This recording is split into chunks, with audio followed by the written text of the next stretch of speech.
The New York State Office of Addiction Services and Support, or OASAS, provides this podcast as a public service.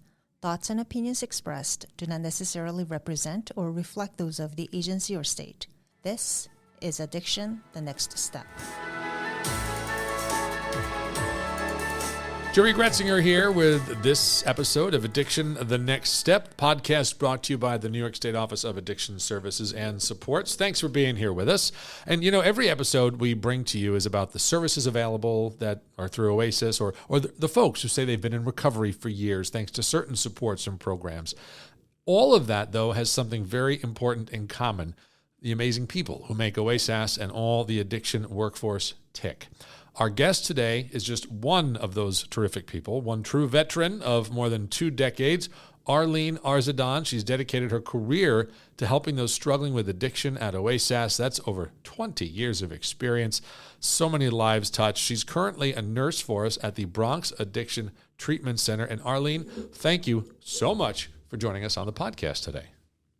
Thank you for having me. Hey, and so I want to start, first of all, I think maybe there's a lot of people who will be out there listening and saying, okay, she's a nurse at an addiction treatment center.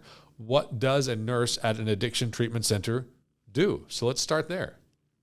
All right. Well, I guess I want to talk about how I start my day before I even step into the facility. So it's different because I wake up with a sense of gratitude. And I bring that same sense of purpose, to when I come in the facility. And when I do, to me, it makes a difference. You bring that energy into the facility. Mm-hmm. And then once I step in, that's when it's never a dull moment. Right. So, yeah. so walk people through a typical day. It's like your day starts, a typical thing, we would, so for nurses, we prioritize the patient's stability, mm-hmm. medical, psychiatric stabilization. We do a lot of medication. We do a lot of patient teaching throughout because our purpose is to change a lifestyle. That's what recovery means to us. Yeah. Yeah. So you talk about, the patients you're working with and a change of lifestyle and such. You talked about having a sense of purpose when you get up in the morning. I mean, being able to go to work every day and know that your end result, your hoped end result, is to change someone's lifestyle for the better. I can see where that would certainly give you a sense of purpose. Over your 20 years, talk about, some of the challenges you've faced. And, the reason we're doing this too is because we want to encourage people to join this workforce, right? Because there's such a need. There's so many people who can benefit from people like yourselves and what you're providing as your services for those. But talk about the challenges you've encountered and how those have turned into, moments where you felt good about the work you do every day. Right. I would say, just like what we said, it's lifestyle changing our lifestyles. I think that's one of the primary challenges that we encounter. And it's not just anybody in the addiction. It's just anybody who wants to change a lifestyle. Maybe losing weight, how we always talk about every year, New Year or so. But it's challenges like lifestyle changes and consistency is some primary challenges that we face here. So if a person is not ready, then that's where the process is a bit more difficult. It's more challenging. So we are very skilled. We have a really good team, and they're very skilled in helping someone to move from, just contemplating into putting things into action. So that would be one of the challenges that we face here. Yeah. And so over the years, do you have a particular experience that you had or someone that you worked with where it was a little difficult at first, but, through your perseverance, through their investment in the process, the outcome was just exactly what you had hoped it would be? Oh, yes. We have many, actually. We have a lot of patients that's really rewarding to us because a lot of our patients also come back and, talk about, we have an alumni or so. But, yeah, I could remember one particular person, and this person wasn't really ready. And but the person was he ended up in treatment through court system. So, but was able to see what we're offering, a different lifestyle, what services we offer, the kind of thing. So the person actually left against clinical advice, but then came back and remembered that we have a place that's safe for the person to get treatment. And by that time, the person was ready. We just got an email, and he's doing very well right now, doing peer support, going back to school, and giving back to the community. And that's just perfect. Yeah, but we have a lot of different stories. And we have, like I said earlier, alumni. They come back, they give back to our community. Mm-hmm. They dedicate their time and effort to us. Yeah, and that's terrific. That's certainly the kind of results you want to hear about. Amazing.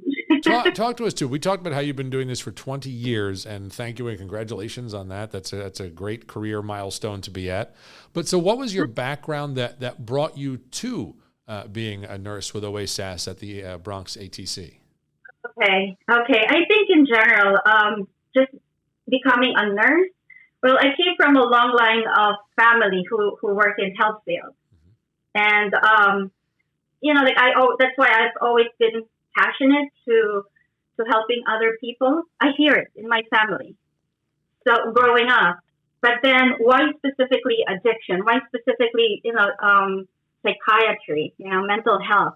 Well, I came from I migrated here. I came from a third world country, and I've experienced and I've observed firsthand the struggles of people who have addiction, because it's in an impoverished community, and domestic violence, gambling, child abuse. So it's always been my lifelong pursuit and passion to empower, educate everybody, and I feel like that's what I would consider the truest definition of making a difference in someone's life. And so that was my background. Interesting. You were just talking about the different types of people that you help out, and the different things that they're working through. And you talked about problem gambling. There's obviously substance use disorder. So, when people hear about a nurse who works at an addiction treatment center, the immediate assumption might be it's people who are trying to figure their way through substance use disorder, but it goes beyond that, as you mentioned, problem gambling also. Absolutely, it's behavior. It's not just I'm addicted to a certain substance. Mm-hmm. It's a behavior. It's an addiction behavior. Yeah. It could be a workaholic, or it could be a shopaholic, or so yeah. It's a wide array when it comes to addiction. Yeah. And so, what do you?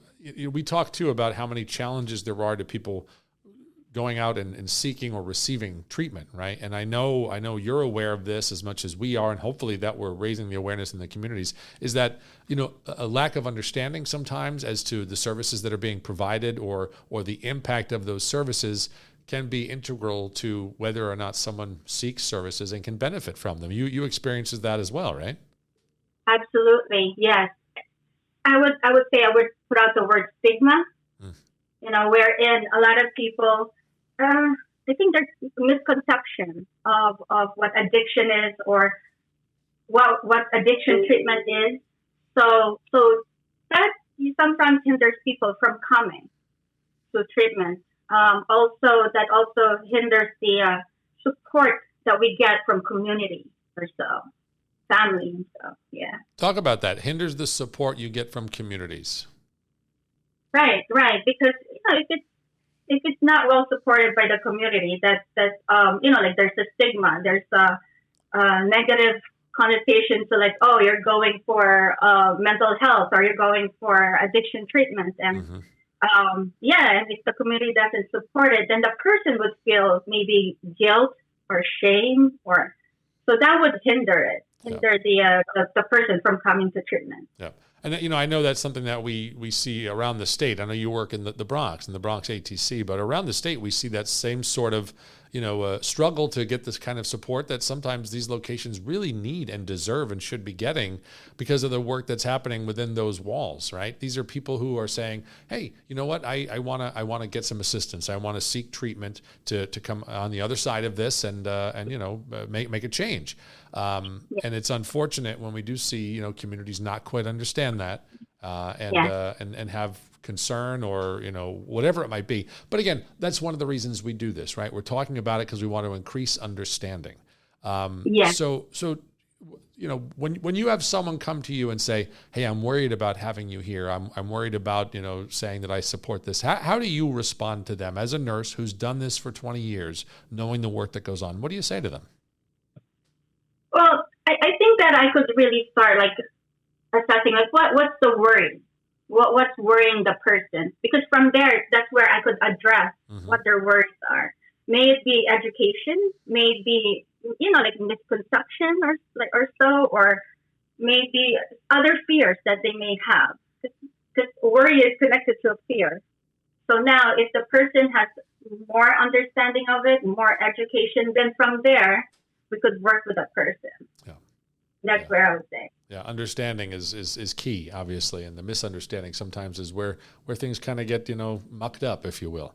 I talked earlier, too, about how it's such a critical need to have more people consider coming to work in the addiction services, the addiction workforce.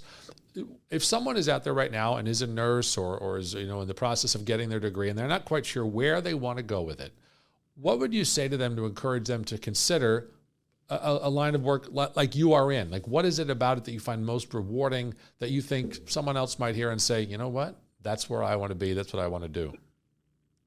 Okay. I would first say how I experienced it. I would share that. And before, when I started working in inpatient psychiatry, that's when I understood what psychiatry is, what mental health is. It's separate from the physical health, and I that's how I gained so much respect for our field, for psychiatry. And then also, addiction is a branch of mental health. And I would say that right now our community is combating this addiction, the drugs. We need nurses. We need people to help, fight this fight for us, for the society. We need a better community, we need to nourish and grow a better community for the future. So especially nowadays with our younger people, or the younger generation, they need our guidance, they need our help. And that's where I would really ask, those who would, the nurses, to take a look into this field of nursing. Yeah. And, I think it's, you're kind of saying this, but, with the young people who are looking at what they want to do and where they want to do it, this field that you are in, that we're so appreciative that you're in, it's, you're working in the solution, right? The things that we're trying to do to kind of provide people with the services and the supports they need when they need them, when they're prepared for them. And I know we are so appreciative, and we just want to make sure that we are saying to everybody, you know what? When people go into these facilities and they want treatment and they want services, support them. Understand that's what they're there for, right? And understand, too, that people like you, Arlene, you are the people who are there making that happen for them. So we want people to support you, your colleagues, and certainly, we support you a great deal and so appreciative of your 20 years and counting, right? And counting, yes. Hey, thank you so much for sitting down with us. Anything else you wanted to mention just about, how you put in 20 years and why you're happy to say and counting? Oh, absolutely.